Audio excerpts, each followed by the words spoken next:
Adnan water tank लेकर आए हैं 6 लेयर वाटर टैंक्स, जिस पर दे रहे हैं 25 साल की guarantee. Adnan water tank, safe and healthy water storage solution. आप सभी का स्वागत है सच न्यूज में। आइए जानते हैं उत्तर प्रदेश और देश की राजधानी से कुछ खास खबरें।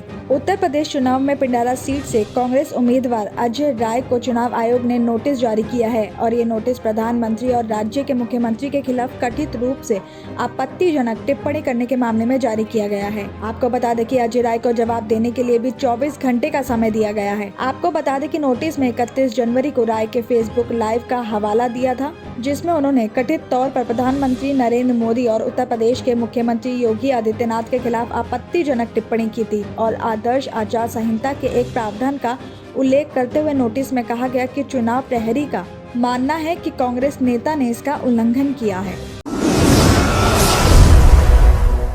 दिल्ली मेट्रो में यात्रियों को सफर में किसी तरह की चिंता नहीं सताएगी और अब स्टेशन मेट्रो रिचार्ज दिल्ली के 30 पर्यटक स्थलों के नजदीकी मेट्रो स्टेशन, सभी लाइन पर पहली और आखिरी मेट्रो स्टेशन पर बंद खुले रहने वाले गेट, शौचालय, एटीएम, दुकानें, परिवहन सुविधाओं के साथ नजदीकी मेट्रो स्टेशन के साथ तमाम जानकारी दिल्ली मेट्रो की नई वेबसाइट पर उपलब्ध है। तो वहीं मोबाइल ऐप पर भी यात्रियों को एक स्टेशन पहले ही अलर्ट मिल जाएगा और उसके लिए बस जीपीएस ही चालू रखना होगा। मेट्रो की मोबाइल ऐप के जरिए आप किसी भी लाइन पर मेट्रो में डेस्टिनेशन स्टेशन का नाम फीड करके चैन की नींद ले सकते हैं। आपको बता दें कि बुधवार को दिल्ली मेट्रो रेल कॉरपोरेशन यानी कि डीएमआरसी के प्रबंधक निदेशक डॉक्टर मृग सिंह ने नवीनीकृत ऐप और वेबसाइट को लॉन्च किया है। तो दावा किया जा रहा है कि ये लंदन, मैड्रिड, हांगकांग मेट्रो की तर्ज पर उनसे और ज्यादा खूबियों से युक्त है। और इस मौके पर डीएमआरसी प्रबंधक निदेशक ने कहा कि यात्री सेवाओं को सुलभ बनाने की दिशा में ये एक बेहद महत्वपूर्ण कदम है और इससे यात्रियों को interactive route map, advance station search option के साथ दूसरी चीजें भी बताई गई हैं।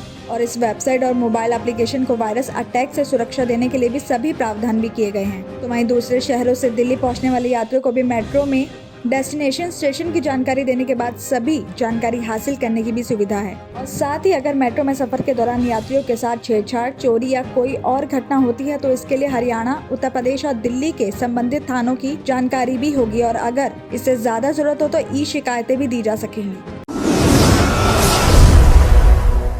उत्तर प्रदेश विधानसभा चुनाव के मद्देनजर सभी दल जीत की कोशिशों में लगे हुए हैं और इसी बीच हर विपक्षी दल के लिए खुद की जीत से बड़ा मुद्दा बन गया है बीजेपी को हराना। तो कई छोटी बड़ी पार्टियों ने गठबंधन करके प्रदेश में बीजेपी से ज्यादा मजबूत होने की ठान ली है और इसके लिए कोशिशें भी जारी हैं।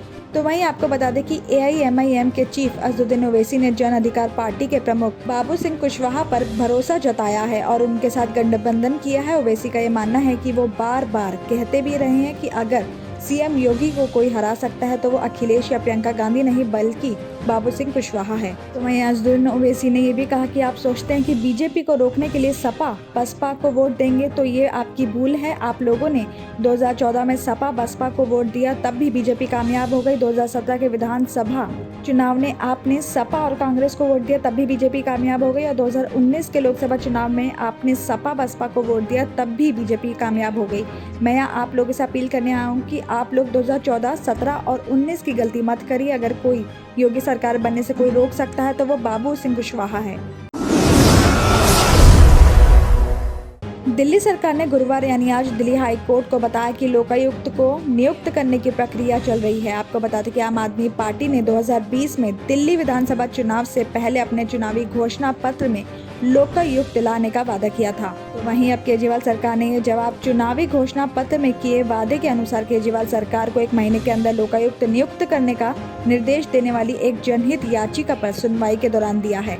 आपको बता दें कि दिल्ली सरकार की तरफ से पेश वकील का जवाब सुनने के बाद मुख्य न्यायाधीश DN पटेल और जस्टिस ज्योति सिंह ने मामले की अगली सुनवाई 29 अप्रैल को तय की है। याचिकाकर्ता ने आरोप लगाया कि दिल्ली सरकार रिश्वत, कालाधन, बेनामी संपत्ति, कर चोरी, सट्टेबाजी और आर्थिक और सफेदपोश अपराधों को खत्म करने के लिए कदम नहीं उठा रही है और इसलिए मौलिक अधिकारों का संरक्षण होने के नाते कोर्ट को लोकायुक्त की नियुक्ति के मामले में दखल देना होगा। साथ ही सुप्रीम कोर्ट में वकील और याचिकाकर्ता अश्विनी उपाध्याय ने कहा कि आपकी सरकार ऐतिहासिक भ्रष्टाचार विरोधी आंदोलन के बाद बनी थी, लेकिन ये पार्टी लोकायुक्त को नियुक्त नहीं कर रही है, जिससे राज्य कई मोर्चों पर खराब प्रदर्शन कर रहा है। साथ ही उन्होंने ये भी कहा कि आपने 2015-2020 के चुनावी घोषणा पत्र में कठोर और प्रभावी जन लोकपाल बिल लाने का वादा किया था, लेकिन कानून लागू करने की अपेक्षा ये सरकार तो पुराने और निष्प्रभावी 1995 अधिनियम के अंतर्गत भी लोकायुक्त की नियुक्ति नहीं कर रही है और कई विधायकों के खिलाफ भ्रष्टाचार से जुड़ी सैकड़ों शिकायतें पेंडिंग पड़ी हैं।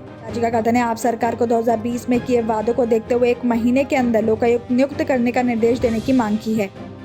दिल्ली और उत्तर प्रदेश की खबरों में आज इतना ही। बाकी देश भर की और तमाम खबरें जानने के लिए देखते रहिए सच न्यूज।